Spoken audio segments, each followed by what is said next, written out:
Good morning everyone. It's Monday. There's been a whole lot of changes across Victoria and across this city in the last 24 hours with the announcement by the Premier, Daniel Andrews. These are difficult times and we're really in uncharted waters around what's happening and what we need to do. One thing is though, as an organisation and as a council, we're working really hard to ensure that we can maintain the things that we talked about, which is a healthy workforce, a healthy community, and making sure businesses can still continue through this time. One thing is today, we've called an extraordinary council meeting today at 1 p.m. This is very different to do, and I don't think it's ever been done. I know that I've been aware of it in this council, but the reason for that is we need to ensure that council business still operates. If we don't have council meetings, we need to ensure that the CEO has the delegated authority to continue to keep the bills being paid and keep people working, and that's why we have to have this meeting today to work through that.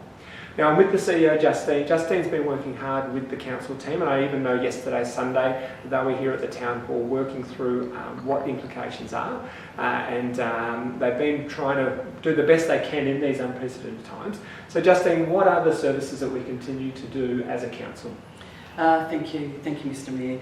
Look, the City of Ballarat does provide 70 different services to community, but we're really focused on those essential services to keep the city going and functioning, and also to look after the most vulnerable people in our community.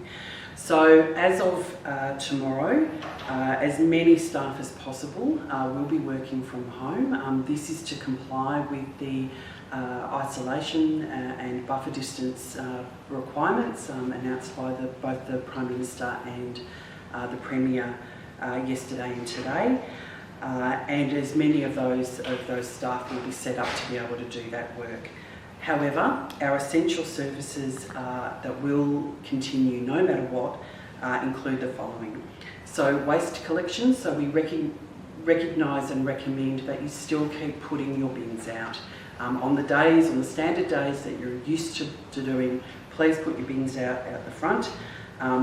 Waste collection also extends to keeping our transfer station open at Gilly Street. So again, we would still recommend that you apply that social distance requirements if you're going to turn up to the transfer station. Street cleansing will continue. In-home support, that's really vital for the most vulnerable in our community. Maternal and child health, please keep your appointments, even if you can't physically get in, please make contact with our maternal and child health nurses if you're a young mum. And the animal shelter will remain open as a service, although not open for direct contact, so again, please call through.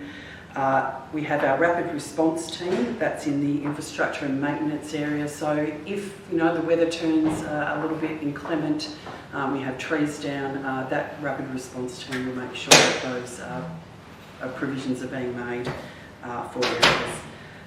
Childcare remains open, so with priority access given to healthcare and emergency management personnel, so the children of healthcare and emergency management personnel. This is a really trying time for families, we understand that, but to keep our workforce going, and particularly those healthcare workers, I think is really important. And again, immunisation remains operational. So when the vaccinations are due, when you're able to get those vaccinations, we again encourage you to make sure that you've booked in. The situation is fluid, it is changing, but these essential services will continue to be made. Thanks, Justine. As you see, we're practicing the social distancing. It's really important that we continue to do that, and it has been cleared by federal and state that that's what we need to do. These times are unprecedented, they're uncharted waters that we're dealing through, but it's important that we do stop that spread. Ballarat, as I said, we need to make sure we stay healthy, and most importantly, we need to think of others at this time. We need to be kind. We're really pushing that message because we've got to think about everyone that's out there that might be going through different times at the moment and might be feeling the stress or the pain. So please make a phone call to family and friends, even your neighbours, just make sure they're okay, and anyone you know that might need support, make contact with them and see how they're going. We will continue to provide updates as we move along, but as I said, these are different in relation to times. There is uncertainty, but what we can do is make sure we respond from a city point of view and continue to provide services that are needed, especially to our vulnerable across our community. Thanks, Ballarat.